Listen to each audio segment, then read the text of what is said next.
8 of the top 10 are with us, and the reason they're with us because we are making the fights happen. We're making it easier for these guys to fight each other because, and they're on board with that. And I've got to take my hat off to all of them. No one's trying to duck anyone.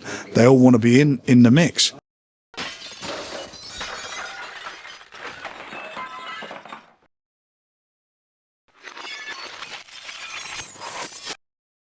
We are here and I am with the main man, Mr. Queensbury himself. Can I shout out 49 years of boxing for you? Yeah, old geezer. Not really, because you know what? I'm 49 this year, so that's really significant. Well, there you go. We started off together. Did you see yourself 49 years later doing this still? I don't even see myself next week. I don't know about 49 years ago. No, just take every day as it comes.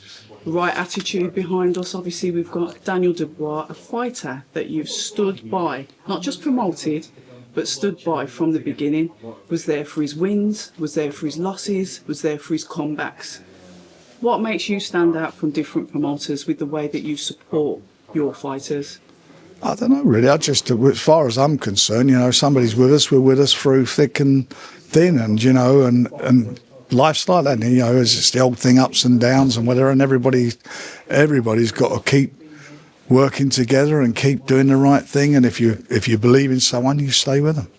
I like the way that you matchmake your fighters. Like you said, you're not in the business of rushing your fighters, you want to get the best out of them. Sure. Fabio Wardley, given the championship. Yeah. But as a first, well, he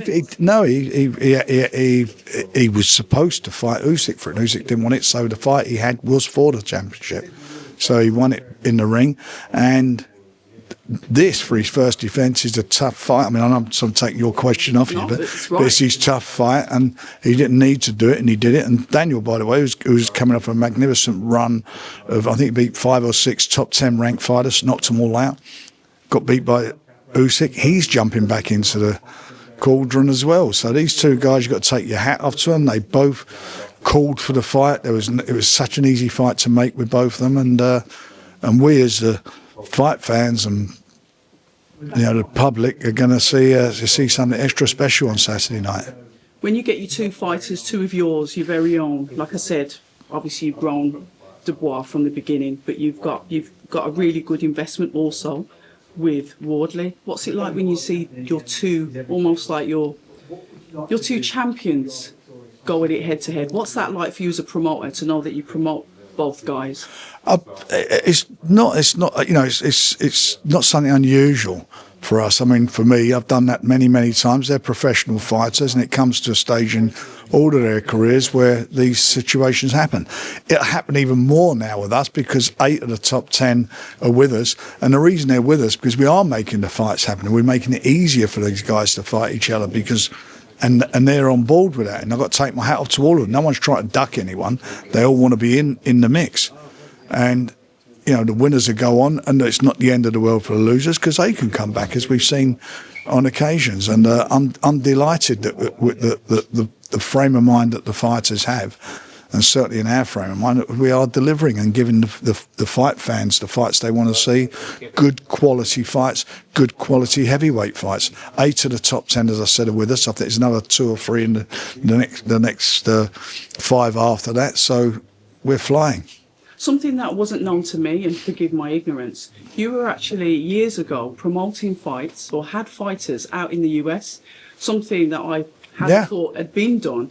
What made you take the plunge into such a shark-infested waters with USA, UK boxing, often a little bit of a conflict, but you said, no, I'm going to go over there and I'm going to give this a go? Well, we did, and I went out there with working with both the then broadcasters, Showtime and HBO, launched Showtime's Showbox series. We actually launched that and ran it out there. All of our fighters were early days out there.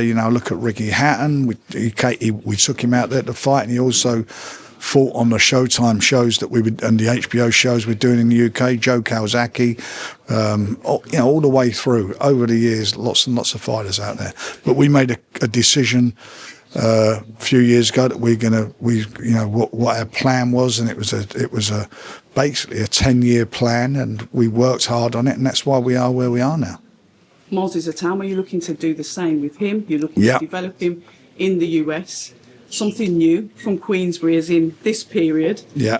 What do you think it's going to be like taking him out there, and what do you think that response will be? They're going to love him. They're going to love him. You know, he's exciting. You've seen him here the last time we was here at the Co-op Arena. In fact, he has the highest attendance of any boxing that's taken place here at that show, that Magnificent Seven show that he headed up. It's everyone loves him. I mean, he's exciting. He's an exciting fighter, and they'll love him in the States, that's for sure. Well, definitely. It's the first time I watched him live when he was the headline for the Magnificent Seven. And I will say, watching him at home, he's somebody you actually want to watch there. Yeah. Inside, because he's exciting. He's exciting. He can fight, and he's exciting. Before I let you go, there's just one thing I wanted to bring up about. You mentioned Ricky Hatton. There is a charity that's been opened in honour of his name. Obviously, you know him very well. So may I ask, could you give a few words about Ricky Hatton and in support of this foundation that's opening in honour of him, about men's mental health? Yeah. Well, look, Ricky was he made his pro debut with me. He signed up for him, and he won his world title with me against Costa Zoo here in Manchester. And he's a lovely fella, and unfortunately on the way, he had some issues. Mental health issues he had, and some of that was with his, you know, I hate saying this, but like with a drink and other substances he was doing, and it was tough for him. It was hard for him, and you know, for somebody, especially if you're a fighter, it's hard for you to sort of own up as such and say, look, I'm no different than anybody else. I can get this. Tyson Fury did it. A lot of fighters have done it. Frank Bruno. It's you know, and a lot of sportsmen do it because their careers end when they're young. You're not something where you're in and you think you're going to retire when you're 65. You're normally out of it by the time you're in your mid-30s, and it does affect them. And you know, everybody should support Ricky's charity. Ricky was a fabulous guy. I mean, he was Manchester's own, he was Britain's own, probably one of the most popular fighters I've ever been involved with, and never heard anybody say a bad word against him. And I think in his honour, it's great that they've got this charity together, and I hope it's going to get tremendous support, which I'm sure it will do. What does mental health mean to you? There is an epidemic, I will say, with males. Well, mental health to me is quite a serious subject. My younger brother committed suicide, so I know it better than you know, I've experienced it like a lot of families have experienced it, and you look back on it and think what you could have done and what you didn't do, what you may have done, who knows, but it's an awful thing, and it's an awful thing that somebody can be in so much pain that the only way they can get rid of that pain is to kill themselves. Frank Warren, listen, thank you for putting on the excellent shows that you do. I can't wait for Saturday. Ladies and gentlemen, Hall of Fame promoter, Mr. 49 years himself, Frank, Mr. Queensbury Warren. I wish I was 49.